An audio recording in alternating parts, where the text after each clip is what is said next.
Fast-moving developments tonight. The second American infected with Ebola here at home, another nurse in Dallas. 29-year-old Amber Vinson, a member of the medical team that cared for Thomas Duncan, the Ebola patient who later died. Those images coming in just a short time ago, that nurse being rushed to the airport in Dallas to be flown to Atlanta, where she will now be cared for in a biocontainment unit. We have exclusive images tonight from inside that plane, our team there, as the call came in for that flight crew that is now rushing her to Atlanta. We were shown the plastic protection inside the plane. There are many questions tonight. This new nurse had flown across the country not knowing she was sick. Did authorities ever tell her that her colleague, that other nurse, had Ebola? Was she ever warned not to get on a plane? Meantime tonight, Frontier Airlines and the CDC scrambling to track down the other passengers on that flight from Cleveland to Dallas. As we ask, when was the plane decontaminated? Because it flew for 5 more flights.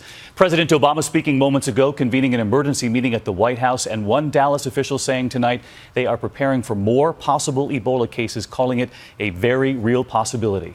We do have team coverage here this evening, and we begin in Dallas with ABC's Tom Llamas tonight. Tom, good evening. David, good evening. We're told Amber Vinson is ill, but not seriously ill. The CDC deciding today 2 Ebola patients at this general hospital, too many. Amber Joy Vinson in a full hazmat suit tonight, walking onto that high-tech biocontainment plane heading to Atlanta. The Associated Press reporting she had close contact with Thomas Eric Duncan, inserting catheters, drawing his blood. No word yet on exactly how she became infected. This is a heroic person, a person who dedicated her life and is dedicating her life to helping others and is a servant leader.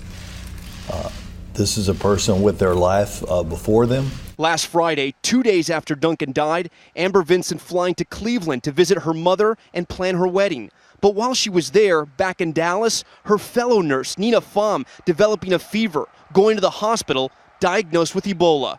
The very next day, Vinson getting on a Frontier Airlines flight with 132 other passengers and flying home to Dallas. The CDC tonight trying to track down those travelers. Then yesterday, troubling news. Vinson developing a fever, driving herself to Texas Health Presbyterian Hospital.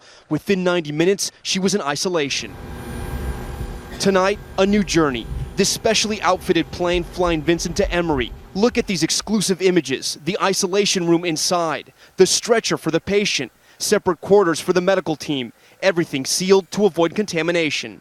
In Dallas today, Vinson's neighborhood on edge. Police knocking on 300 doors before sunrise to tell neighbors of the Ebola patient living among them. Juan Quesada had an officer on his doorstep at 6 a.m. When I read here that the likelihood of contracting Ebola is extremely low, it kind of concerns me because right now it's knocking on my door. Tonight, those 75 healthcare workers who treated Duncan still being monitored. The Dallas mayor warning more Ebola cases could emerge. It may get worse before it gets better, but it will get better. High anxiety among some of those doctors and nurses. An Associated Press review of Duncan's medical records revealing he had been in the hospital for 2 days before people treating him started wearing hazmat suits. A national nurses union says several nurses are complaining of serious safety lapses, that it took several hours to put Duncan in isolation, that their protective clothing left skin exposed, and that potentially infectious waste was piling up.